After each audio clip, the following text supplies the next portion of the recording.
Hello, useful content creators. I'm just about to head out to a dance rehearsal with my daughter, and it's pouring cats and dogs here in Trinidad and Tobago.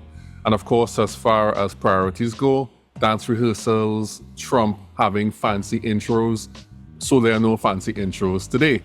But what we do have is a discussion about storytelling and how to ace your on-stage talk. We talk about how to sharpen, reorder, and cut the fluff from your on-stage talk so you can deliver it very well and that you can win over your audience. Enjoy the podcast today, and let's make useful content.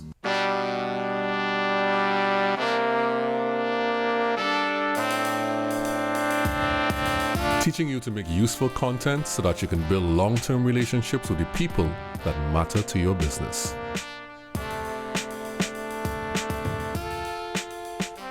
Hello and welcome to Useful Content. And today we have a brand new teacher in our Useful Content classroom, Tovit Neizer.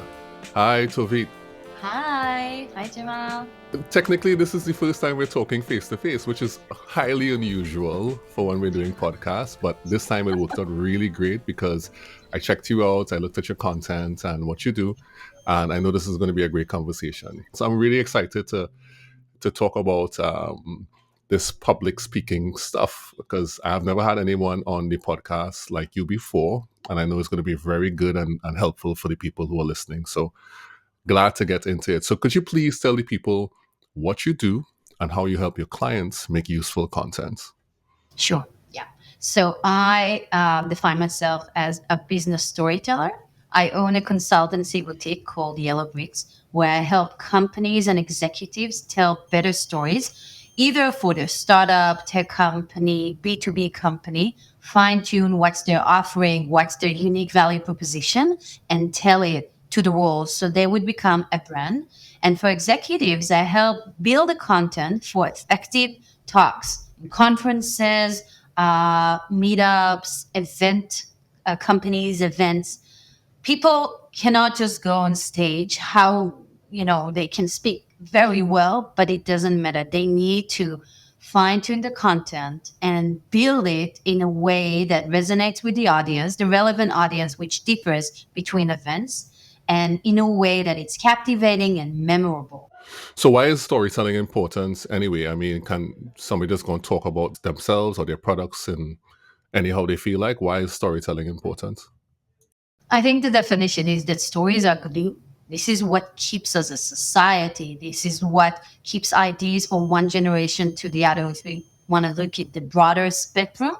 And stories are a great way to connect and share ideas. If you talk with someone and you just tell them the specs, these are the figures, this is the data, all the things that you do so wonderfully, and you are very well professionally in this space or whatever you do. This is boring. And the other thing, on the other side, there's so much information, there's so much content around us that you're competing over the one thing that people will never get back in their lives, which is time. So if you want to get that time and be memorable and people will resonate with, the idea would resonate with them, you have to play it and deliver it in a way that it's interesting or different or personal. There's so many levels and different manners that you can do that. But just to give them a list, it's not working. Part of the things that I do consultancy and I also do workshops. And in my storytelling workshop, I always start with something very creative and interactive. And I just read a list of things. I'll just say, this is, my kid, or this is my teacher who left a voice message. And these are the words. And I read 20 words. Then I stop and I ask my participants to tell me the words. What do you remember? What did you pick up? And they hardly come up with 5, maybe 5, 7. The excelling students do, 10. And that is because lists, they're just, they don't have any glue. They don't stick. They don't go in. They just go through. Because think of yourself going through a highway. How many billboards do you see? How many messages? There's so many. But when you work out a story, that's the next thing that I ask them. Write a story, take 2 minutes, use all the words that you can see on the screen or on the board, and make them, form them into a story. That way, our mind could gather that and then get it out. You can put it in, take it out very easily because we work in frameworks. We need a structure, we need frame. And that is the way. I mean, you want to connect, you want people to relate, give them something that touches a point, and then it's stored inside and taken out when they need it. That's really good. And that point about time being important and people having that precious commodity or this asset that is time and not wanting to waste that time, that's very important. And I think that that's a good point. I didn't think of where people have little time and they want to use it the best way. I mean, I think about it this way sometimes. So I know that you are big on experiences. I have a friend who recently she does events, and she did a poll on LinkedIn where she talked about what are the things that make you remember an event, and she identified the decorations and the food, and everybody kind of chose the overall experience. For example, I know that you, like with your daughters, you tend to lean into experiences for their birthdays, and that's important, and that causes them to remember things. Why is having this experience with a story important for business owners when they're trying to communicate what they can do for people? Right. First of all, people buy from people. It's not the tech that's better. It's not the color. It's not the price. You don't want to compete over price. That's not a positive thing.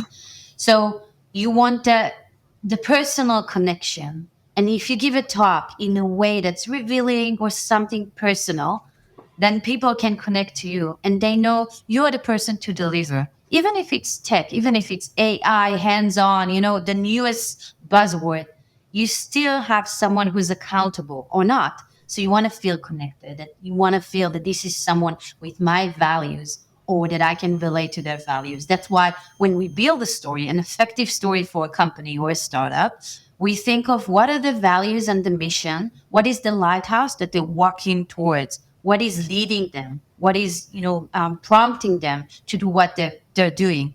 So stories are an encapsulation of all these, of all your values and the mission and the vision and anything that makes you tick and get up in the morning and do what you do. If you want to help people, bring that spark. But you do have to be mindful of the time and then put it in a way that's memorable, that's short, that's concise, that's clear, and consistent wherever you go, be it your digital assets on LinkedIn, the content that you share, the interviews, be very, very repetitive of that. So it would be clear. Excellent. And so we're going to dive into on-stage talks, and of course, in order to give a compelling on-stage talk, the way you look at it is that you have to be able to tell this compelling story. And we're going to specifically look at how to ace that. Now, when you say ace your on stage talk, I'm assuming you mean do it well. But could you explain to the people what do you mean by acing your on stage talk, and then how do you measure that you've done it well? First of all, you need to understand your KPIs. What are your key performance indicators? What do you want to achieve from that talk, from your lecture, or the talk and the pitch that you give?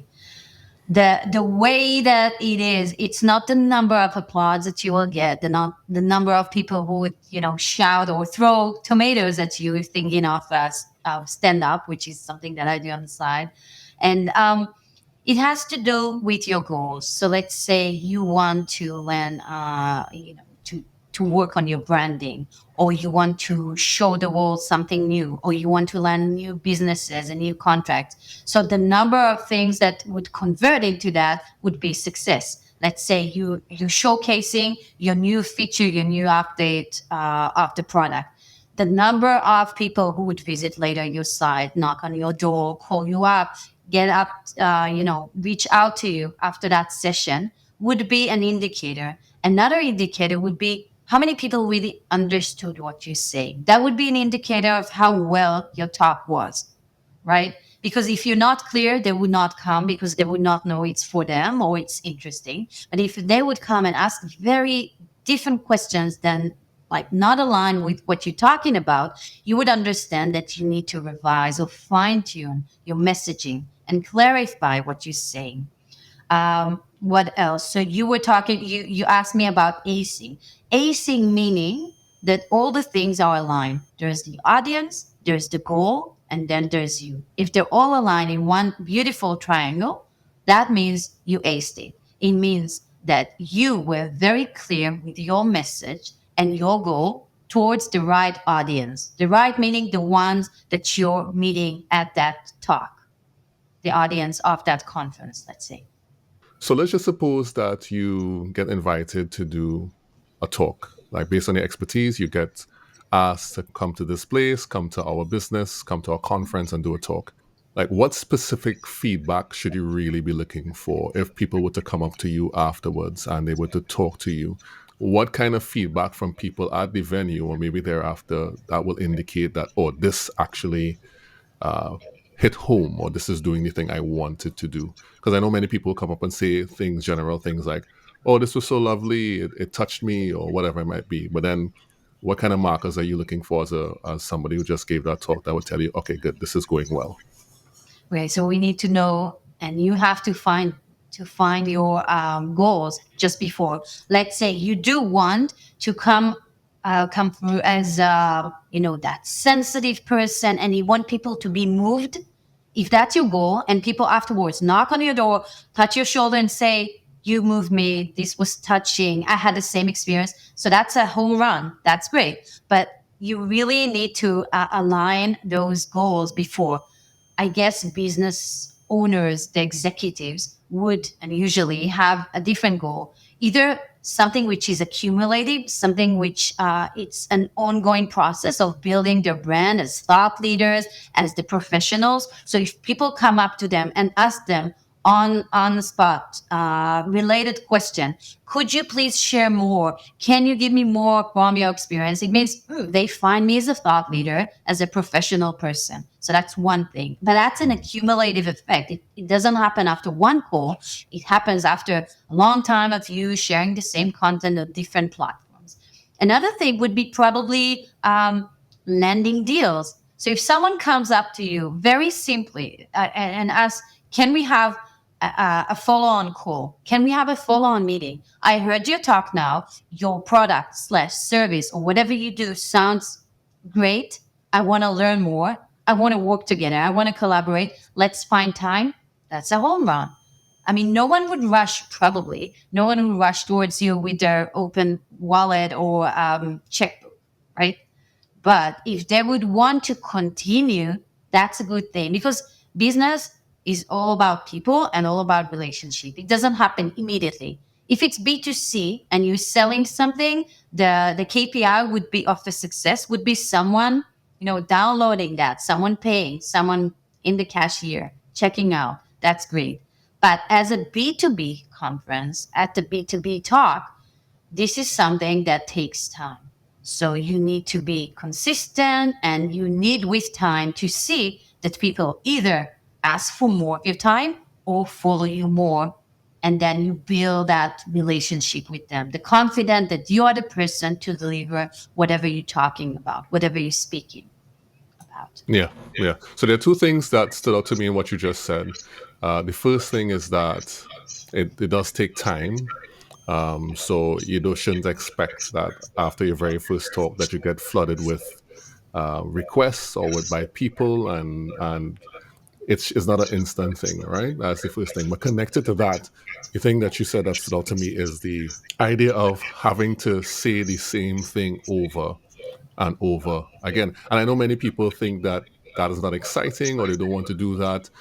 Why is it important to say the same thing over and over again and refine your talk?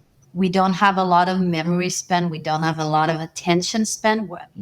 There's the goldfish who has 9 seconds. Humans have 8, and it's deteriorating with time. And I guess our children and grandchildren would just go out to the street, see something, suck up everything, and then AI would explode and whatever. But now we don't have a lot of that. And we go out, we drive our cars, we go to the office, up and down the elevator, and we see a lot of messaging. And we have the mobile that, just attacks us with a lot. If someone comes up with the same concise and distinct, very, very limited, 7 words, 9 words, but the same, it's not only short, it's not only clear, it's repetitive. So it's just, hitting the same brick wall until it falls, until water comes out. It's just the same. We tend to think that humans are very sophisticated and consider ourselves as such, but it's very basic in the end. If you keep nagging someone with the same thing, if it's relevant for them, and if you come across as someone interesting and someone that they want to work with, it would happen. And just to tap on to what you said that it won't happen in a second. Relationships take time. But if your call, if your talk is very, very relevant to me, and you deliver it in a way that's very, very captivating or aligns with what I'm looking for, I might just rush after you in that talk or just log on to your LinkedIn, shoot you a DM and say, this is interesting, let's talk. It might happen. It should happen. A concise talk is always about the audience and how to convey your relevant message and aim to them. That's good. Repetition is good. Yeah. Right? Repetition is good. Don't be afraid of that. Repetition, clarity, and not over complication. I have to share something. I went to this conference. It was very well thought, well thought of, and many, many thought leaders were speaking there. The moderator of the whole event, the one who initiated, the one who's like the number one celeb in that industry, went to be the opening speaker. He started that conference in that morning. And he was standing half of the stage. The second half was his avatar. I don't know why he chose that, but it was him, real life, him on camera. And they were discoursing. They had this conversation. But technology sometimes, I see your face. That was my expression. And I think most of the audience were like, what's going on there? And why do we need that? That person is so charismatic, so funny, so nice, so interesting. Why do we need another one? The same person, but techie, virtual, and then tech kind of failed on him. And they had these problems of communication. So he was asking a question and his own persona, his avatar was not responding on time or at all. And it stopped and it crashed. It was so embarrassing. And you know what? There was no need in that. That person could have just talked and said something even not rehearsed.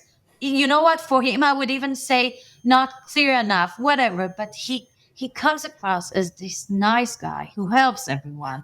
And he put on this amazing conference. But the opening notes were so uber complicated and complex and techy that just, that was a real failure.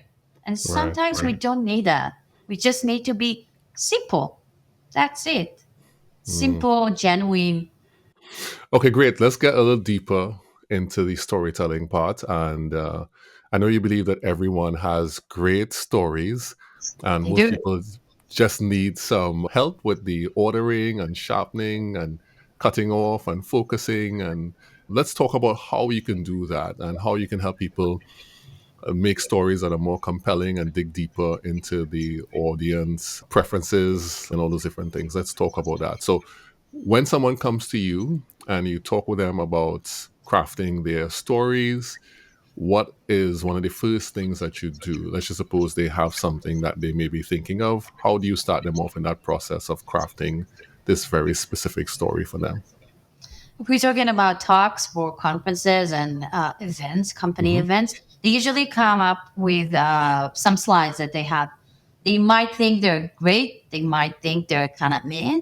But we go through them and I ask them to present it in a way that they're now on stage just in front of Oh no, that's so hard. Go ahead. It's amazing to see how people relate to kind of speaking on stage. But it's not frightening. I'm very nice. I don't bite. It's nice. It's a good atmosphere. So they start and then they talk, and then we stop and put that aside. And I ask them a few questions like, "What's the aim? Why are you going on stage? What's the aim of this event? Tell me about the event. Like, no strings attached, no pressure. What do you want to gain out of that? What is your end goal? Do you want them to like you? Do you want them to understand what you're doing? Do you want them to just, do you want to build relationship with these people? Are these potential customers, potential buyers, collaborators, stakeholders, whatever?" So to understand what is the event, what is the purpose, what is the premise, and then we talk about the most important thing, the audience. Who is coming to this event? Who is coming to this gathering? What do you know about them? What is the common denominator? No, Denominator. denominator. Thank you. Sorry. What is the commonality there? What do all fear? What do all want? What's the rhythm? What's in it for me? Think in their shoes. Put yourself in their shoes, and then you start to understand what's the right language to speak with them. What's the lingo? What's the phrasing? What are the wordings that you should use? What are the buzzwords you should avoid or not? How would you talk with them? Would it be uber techy? Would it be very simple? Would it be with slides? Would it be just like stand up or interactive? Now you have the format. Now you have a sense of how to address that. Now we go back to the slides, and I try to locate something that makes sense in that they're delivering this story. Why are you on the stage and not your boss or not your colleague or not your employee? What's in it about you? Why now? Maybe something happened recently that has to do with the tech, but you were leading, I don't know, a transition. You were leading a shift in that organization. So we need to, after understanding who's the audience, we need to understand what's in it about you that's related to them. So we connect all this, again, that triangle, again, repetition, very simple. There's the audience, there's the goal or the venue or the event, and then there's you. And now we dive deeper to see maybe there's something in your history, in your career, maybe not even what you're doing now. Maybe you used to be, I don't know, a food critic. And that has something to do with what you're talking now. Bringing something very different from a remote place, but tying it up because it's memorable, there are characters. We build up a story. We try to see if there's a possible story, maybe personal. Thinking of Brené Brown, psychologist, talking about vulnerability. If you put yourself out there, if you experience a failure, professional, personal failure, and that has to do with your audience, and that can make a connection with them together with that message, that would be a great opening to start with. So we think of having to, once we know all these triangle and spots, we think of a good opening. It could be personal. It could be figures from the world and data, but related, something that they would learn from. And then we go through the slides. We try to think of something like a thread, common thread that goes through them, goes through the stories. Every now and then we touch back to something we talked about. And then we conclude. We send them off with something. Something that they learn, something that we ask them, some revelation, something we hold back and ask them to do afterwards. And that's it. That's the story. I'm thinking that it seems like there is a core part of your story. Like you set your goals, right? You have those things that you know you want to accomplish with this particular on-stage talk that has built into it a story. It may be to sell more products, it may be to move the audience, it may be to build relationship, whatever those goals are. I mean, there may be multiple. Is there a time ever when you have to adjust that story, not just based on maybe new goals, Well, maybe based on the audience and the type of people that you're talking to. Because I can see a scenario where, for example, earlier in our conversation, you used the term home run. Yeah. So that's very North American, that term home run. Uh, for people who are maybe in the UK or in Europe, they depending on where you go, they might have a similar game where you know the game cricket, and Hmm. they might say, well, okay, instead of a home run, it'll be hit this ball for six, right? For 6 runs. And so contextually, it makes more sense for the person who's speaking to reference that depending on where they are. And that's Yeah. just one example. But is it a possible, or are there times when you have this core story, but the examples you use and maybe the references and the metaphors have to change based on the context? That's a great question and a great point. Yes. And it seems like you listen. So I'm flattered. The audience comes first. So you address them and their fears, their different lingos, different phrases. You avoid things that are not good in different cultures, right? You think you adapt it to the culture, to the age appropriate, to the style, to the title, if they're executives or if there are juniors, if they're, I don't know, young people, if they're retired. So every time you put yourself in the shoes and you ask yourself, where are they physically in this culture, North America, this is what they speak of, etc. This is their lingo. And also where mentally, um, be, before challenge in their career, before leaving their career to retire, before stepping up in the ladder. So, where is a mental and physical question? When you think of the audience, ask that. And then it will really help you understand all the things that you need to tick and see that they're aligned, see that you're okay before going on stage. Many things to adapt, many things to change. But it's not, I don't want to scare anyone. This is something that you can really easily perform and do. I think the best way to think is uh, finding a core, a personal core to lean onto. When I mentioned before, let's see if you have a personal story that we can relate. That would be really, really helpful because it's easier to tap on and memorize something and take it out when it's yours, when it's a story, instead of this is the flow of the story and there's so many details and dry facts. Stories are easier for others to remember, but also for the person who's delivering it on Mhm. stage. Yeah, I agree with that. I think like if you own the story, if it's yours, you don't have to think too hard about it. You may have to amplify certain details Mm-hmm. based on the audience or based upon how you want to convey the story. But yeah, if it's yours, then you own it. You don't have to try to remember it. Of course, there's a way you tell it that you have to practice, obviously, and you have to be able to tell it in a specific order and with a specific cadence and Yeah. deliver it so that people will love it. It's just like the art of stand up. There's a way to deliver your stuff. Um, but yeah, if it's personal, then it's you really own it and you could tell it. So I agree with that 100%.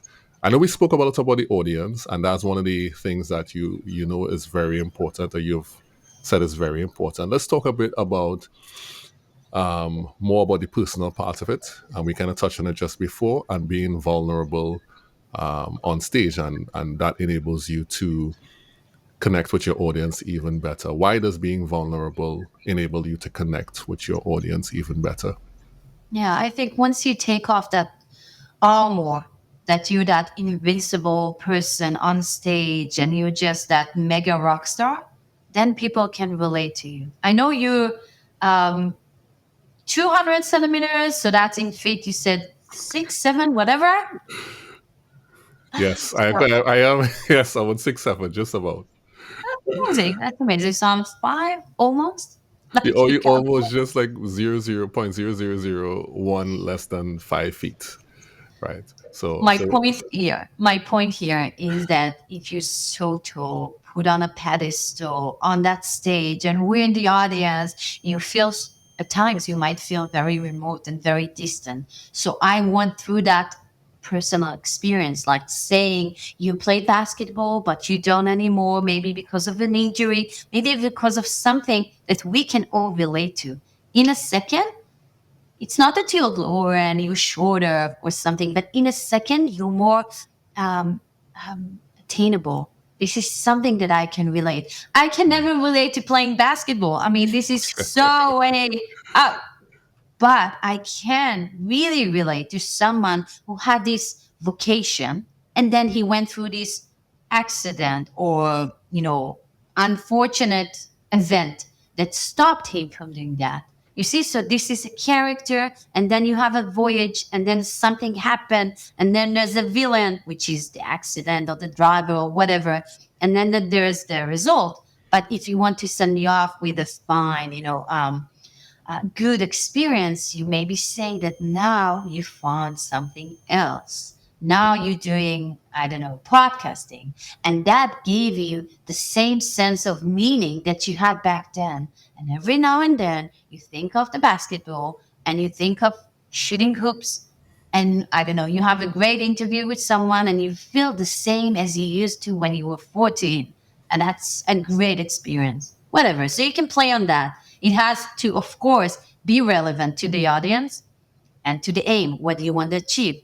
But a personal story is something that I can remember and something I might relate to, or something that at least I can relate to you. It doesn't have to touch a spot with me, but then I see all the humane traits and characteristics that connect people. But I have to stress here. I was asked by someone recently, what if I don't have a story? Okay, so I do think everyone has, but the story, we don't want to force it. And sometimes just using a personal story because this is the way, there's no catalog of how to do a perfect talk. There are some characteristics, some principles, but we can always play with them and adjust. We don't want to force that just because we need a personal story. We need to find the right story that plays well with the audience and cause and with you. If we can find one that fits with all, we would use something else. Sometimes we would use another person's story and allude to that. Someone from the industry or some incognito person that we kind of invented, but he's manifestation of different personas that are relevant to what we're talking about. I'll tell you a story. A few years ago, I managed the business development and marketing of a hardware startup. And I had no personal stories of that. I'm not an engineering background, etc. But I felt that all my audience are very similar engineers at a similar age, similar nationality. So I just told the story of one of them that I invented, but that's an encapsulation of all the personas that I know are in the audience and I know that I want as my potential customers. And I started with his day-to-day tasks and challenges, and I showed how our technology solves this person's problem. And you saw all the all the light bulbs went up in the state in the audience. People were like, I know that person. This is me. Okay, that's my colleague. I feel the same. And that's a way to connect. Stories are a good glue, a very effective one. That's a good point. That's a very, very good point. So there sometimes you have your personal story and you can build your personal story into generally what you want to communicate. And there's sometimes you don't really have one that relates to the people you're talking to, but you can borrow a story from someone else and tell that story. And I've seen people do that already where they talk about someone and they acknowledge that this is this person, but they are so good at communicating what this person went through, the people are still engrossed and they still are compelled by the delivery of this particular story. In this example, the speaker is not the main character, but he's the narrator. He's the third person narrator talking about someone else. And let's relate. Let's just look at that person. Please don't bring an avatar. It's just an imaginary, fictional person that we're using words to describe. And then trust your audience. They can still imagine things. They don't have to see them. if you use good words and descriptions and metaphors. But then it could be a real third person, or it could be an imaginary encapsulation of all the people that you heard. It could also be someone like a different name for a real customer that you want to discuss their problem and Right. how you solve their problem. When I meet for the first time a person, an executive, to work on their talk, we think and we go through all the stories that they met, not theirs, but what did others ask them? What did customers tell them? What are the testimonials that they have on their site? What did they get in the email? Thank you so much. You saved my life. Thank you so much. You saved time. Thank you so much. Da, da, da.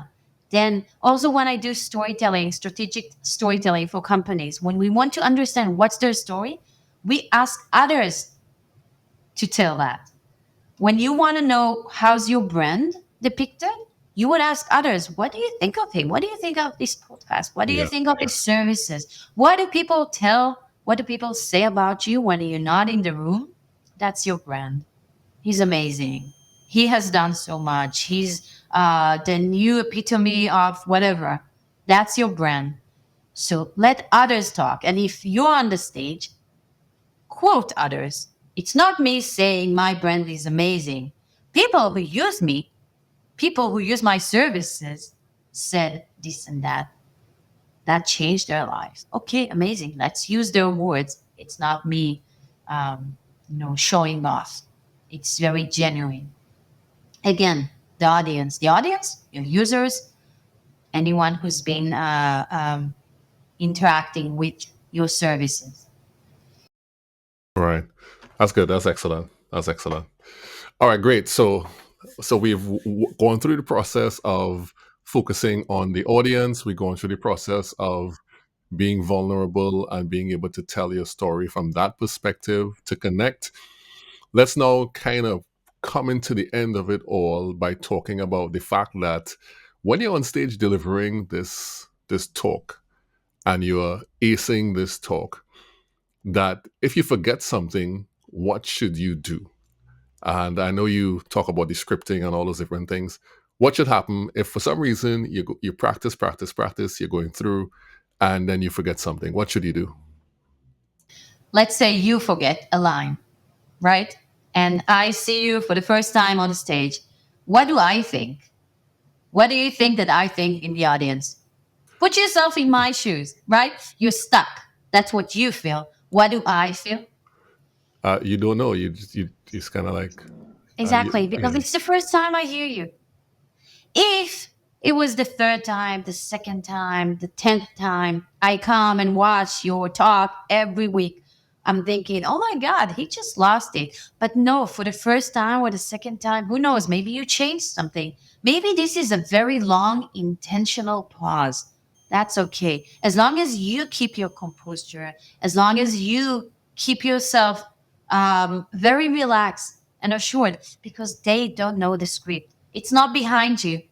These are not lines that they're reading together with you. It's not a karaoke night that we all have all the script and lyrics. No, the same here. They don't know the beginning. They don't know the end. They don't know what's going through in the middle. They don't know what slide is coming, if at all. They don't know if there's an avatar coming. They don't know. Everything is a surprise. So you can actually use it as a good thing. You have the mic. You have them for, I don't know, 3 minutes, maybe 9 seconds. The attention span is very, very hard. It's very harsh and short. But you have the ability to take them and lead them through your story. And that's an amazing accomplishment.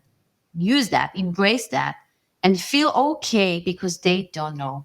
You lose something, you forget something, be it okay. Just smile, be relaxed, be happy that you have them with you, and find the positive essence of that.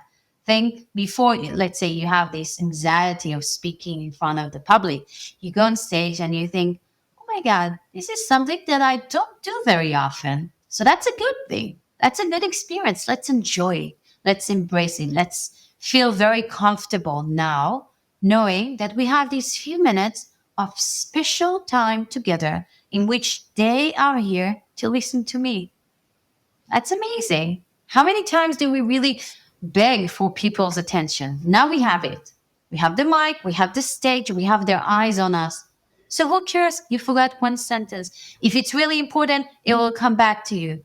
But be like, don't let that rule your composure and rule your, well-being. Just be very confident and relaxed, knowing that your story is interesting and you have them with you to spend a few precious minutes. So it's more, I would say, what I get from that is not so much what happens during the talk, but it's just more of your response to whatever goes on and your ability to keep on pressing through until the finish. Yeah. Exactly. Exactly. I don't say that something bad is going to happen, but if it does, it's bad only to a sense of how you define it, right? It could be an opportunity. Someone very, very positive could just look at it as an opportunity to maybe pause for a second, to maybe wait to see how the audience is responding. There are many things to do here, as opposed to stop and saying, oh my God, I forgot my line. And that would be strange because they Oh, didn't know you forgot it and they don't know your lines. So yes. who cares, right? There's a lot of voice going on in our head, a lot of voices that are managing us. Like in life, same in stage. Don't let them manage you. Just take hold of that few minutes of talk on stage. Make the most of them. Excellent. So, Tovit, let's wrap everything up. Are there any final things you'd like to share about? Because the conversation has been going really great so far, and somebody might want to get any final tips as to what they can do overall to prepare for their talk, or is there anything that you think you may want to add with everything else you've already said? Any final tips that someone might want to know Yeah. when acing their on stage talk? Yeah. Okay. So first of all, don't fall in love with your stories. See and make sure that the audience comes first. I know that you have something to say, but think if it's relevant to them, to the audience. Know very well who's the audience that you're going to talk with. Um, See that it's relevant for them, that it's relevant to what you aim. Clarify your aim. What do you want them to do afterwards? What would be a success? The KPIs that you referred to. So that's another thing.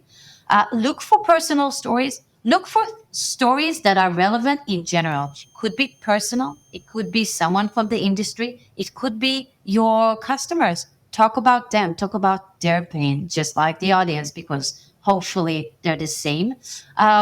Try to think if there's uh, a sense, there's a reason to incorporate something interactive. Sometimes having the audience respond and being active makes it more memorable, more meaningful, and even more fun. It's not always needed, it's not always right, but try and think of that. What else? Anything can go wrong. I think the best thing is to know, even make a list. I might fall. I might forget some lines. The mic might not work very properly. The lighting might be very, very bad. Someone might start coughing in the audience. All these are things that happen, right? Yeah, yeah. Knowing them, preparing for them could just take away all the pressure.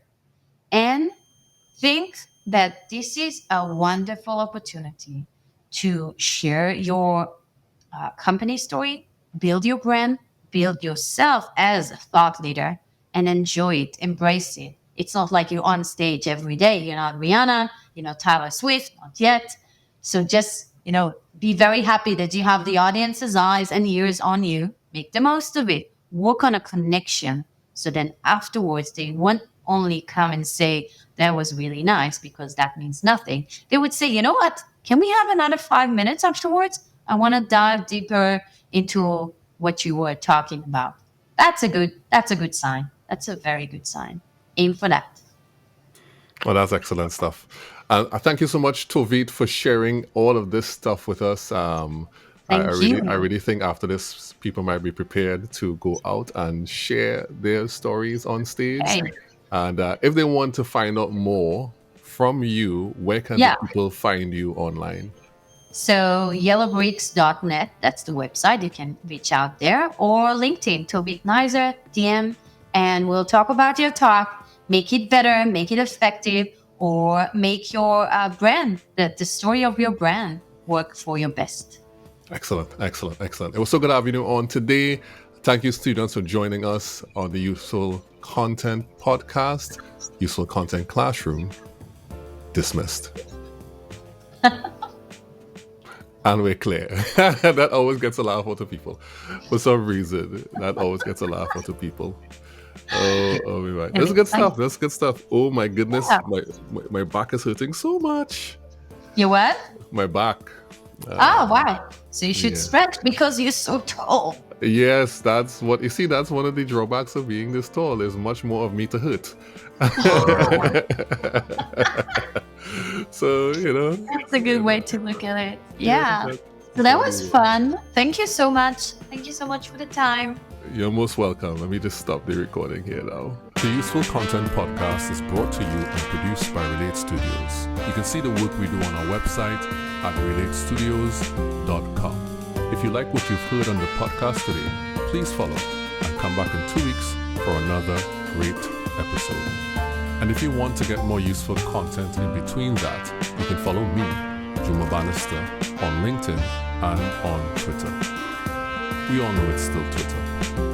See you soon in the Useful Content Classroom.